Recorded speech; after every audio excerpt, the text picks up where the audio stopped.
Hey guys, this is the new Alienware 510K low profile RGB mechanical gaming keyboard. It's a really nice keyboard. It's a full layout.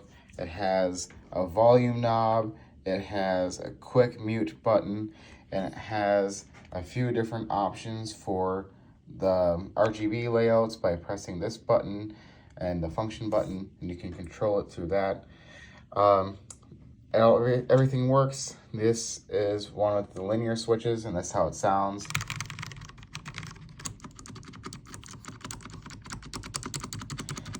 Stabilizers are okay. There's also a USB pass-through if you want to attach your mouse to that. And then the feet are these weird sideways feet.